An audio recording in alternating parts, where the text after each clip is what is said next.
sangat tinggi. Jadi kami khawatir bahwa di masyarakat banyak sekali OTG-OTG yang masih ada di masyarakat dan tidak terdeteksi. Maka hari ini selain kita adakan operasi justisi, penegakan disiplin, pelaksanaan denda bagi yang tidak pakai masker, kami juga memberikan sedikit shock terapi bagi orang yang tidak pakai masker, kemudian bagi orang yang pakai maskernya tidak baik dan benar, kita adakan rapid antigen untuk mengetahui apakah mereka ini terpapar COVID atau tidak, untuk mengantisipasi penyebaran COVID-19. Nah, ketika nanti misalkan warga hasilnya reaktif, nah seperti apa langkah selanjutnya? Apabila terdapat yang reaktif, maka nanti kami akan kerjasama dengan Satgas COVID untuk mengadakan tes PCR atau swab test untuk mengetahui apakah ini positif, benar-benar positif atau tidak. Selain di Pasar Kidul Bangli ini, sejumlah titik mana yang akan disasar untuk pelaksanaan rapid antigen? Nah, untuk hari ini kita khusus laksanakan di Pasar Kidul. Untuk ke depan beberapa tempat keramaian di kecamatan lain juga akan kita adakan operasi seperti ini, seperti Pasar Kayu Ambe, Pasar Yang Api maupun Pasar di Kitamani. Kalau itu terakhir kegiatan PPKM di Bangli.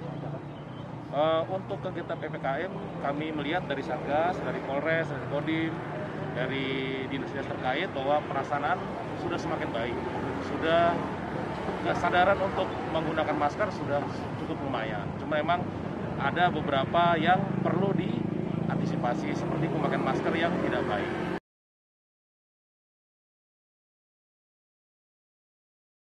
Telah disampaikan bahwa prosentase peningkatan COVID itu kita Bangli tertinggi prosentasenya. Jadi dari Bapak Bupati sendiri juga sudah menginstruksikan kepada kita, yang pertama langkah-langkah yang perlu diambil dalam menyikapi kenaikan dan peningkatan COVID ini. Jadi yang pertama untuk penerapan sanksi kita akan pertegas kembali. Kemudian karena klaster sekarang sudah lebih banyak di rumah tangga, jadi kita sudah juga menginstruksikan kepada Satgas Gotong Royong melalui Kepala Desa dan Linmas yang ada di desa, termasuk juga surat edaran Bapak Bupati juga sudah dikeluarkan, menghimbau kepada seluruh desa adat juga lebih untuk mengefektifkan kembali, menghidupkan kembali untuk mengamankan warganya masing-masing. Nah, karena klaster yang terbanyak ini adalah di rumah tangga, terkait juga dengan kegiatan-kegiatan upacara adat yang memungkinkan menimbulkan kerumunan. Nah, ini semoga bisa diatur. Seperti yang disampaikan kemarin, upacara adat tidak dilarang, tetapi laksanakan sesuai dengan protokol kesehatan, hindari kerumunan, dan diserahkan untuk pengaturannya kepada desa adat masing-masing. Jadi sampai saat ini, setiap yang tidak menggunakan masker, kita sudah kenakan denda. Kemarin juga ada denda, hari ini pun kita perintahkan pengenaan denda. Memang dari total secara keseluruhan, dari setelah rapat Forkominda kemarin ya kita baru 2 kita temukan yang tidak menggunakan masker kemarin, dan semuanya kita denda. Jadi sekaligus melalui kesempatan ini kita himbau kepada masyarakat, kalau tidak mau didenda, pakailah masker. Jadi pembinaan sudah hampir setahun, cukup sudah kita membina karena kasus COVID ini semakin tinggi. Harapan kita masyarakat bisa mentaati disiplin prokes ini. Jadi itu. Misal yang salah mungkin pakai masker, dia bawa masker, itu ada sanksi apa mungkin kena?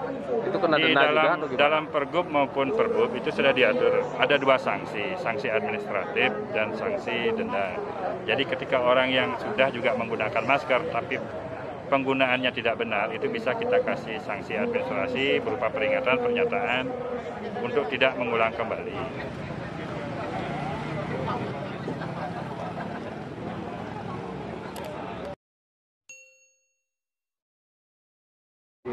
Kalau rapid antigen bukan reaktif, non reaktif, positif dan negatif gitu. Oh, udah bahasanya positif negatif. Dan sekarang yang 10 ini semua negatif gitu. Negatif. Oh, siap.